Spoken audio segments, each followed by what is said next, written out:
ఆ మధ్య power star Pawan Kalyan Bheemla నాయక్లో నెగటివ్ రోల్లో కనిపించాడు రానా దగ్గుపాటి. తన అభినయంతో సినిమాకి ఓ ప్రత్యేక ఆకర్షణగా నిలిచాడు.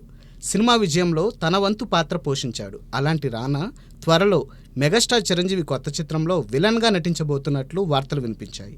బింబిసారా వంటి బ్లాక్ బస్టర్ తర్వాత వశిష్ఠ ఓ క్రేజీ ప్రాజెక్ట్ని తెరకెక్కించనున్న సంగతి తెలిసిందే. చిరంజీవి కథానాయకుడిగా నటించనున్న ఈ మూవీ సోషియో ఫ్యాంటసీ సబ్జెక్ట్తో రూపొందనుంది. ప్రముఖ నిర్మాణ సంస్థ యూవీ క్రియేషన్స్ నిర్మించనున్న ఈ సినిమాకి స్వరవాణి కీరవాణి బాణీలు అందించనున్నారు. దీనికి విశ్వంబర అనే టైటిల్ని ఫిక్స్ చేసినట్లు సమాచారం.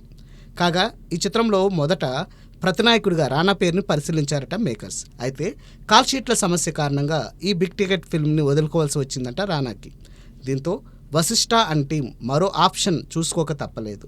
ఈ ప్రాసెస్లోనే కునాల్ కిషోర్ కపూర్తో చర్చలు జరిపారు. కథ, పాత్ర, పారితోషికం ఇలా అన్నీ నచ్చటంతో కునాల్ వెంటనే గ్రీన్ సిగ్నల్ ఇచ్చాడట. త్వరలోనే చిరంజీవి వశిష్ఠ మూవీలో కునాల్ కపూర్ ఎంట్రీపై క్లారిటీ రానుంది. కాగా కునాల్ 2004 నుంచి చిత్ర పరిశ్రమలో ఉన్నాడు. రంగ్ దే బసంతి, డాన్ 2 వంటి బడా ప్రాజెక్ట్స్తో పాటు కాగా కునాల్ 2004 నుంచి చిత్ర పరిశ్రమలో ఉన్నాడు. రంగ్ దే బసంతి, డాన్ 2 వంటి బడా ప్రాజెక్ట్స్తో హిందీ నటుడిగా మంచి గుర్తింపు తెచ్చుకున్నాడు. ఇక తెలుగులోనూ 2018లో వచ్చిన దేవదాస్ సినిమాతో సందడి చేశాడు. King Nagarjuna, natural star Nani కలిసి నటించిన సదర్ మల్టీ స్టారర్ విజయం సాధించలేదు. మరి 6 ఏళ్ల గ్యాప్ తర్వాత మళ్ళీ తెలుగు నాట కనిపించనున్న కునాల్ మెగాస్టార్ కాంబోతోనైనా గుర్తుండిపోయే విజయాన్ని అందుకుంటాడేమో చూడాలి.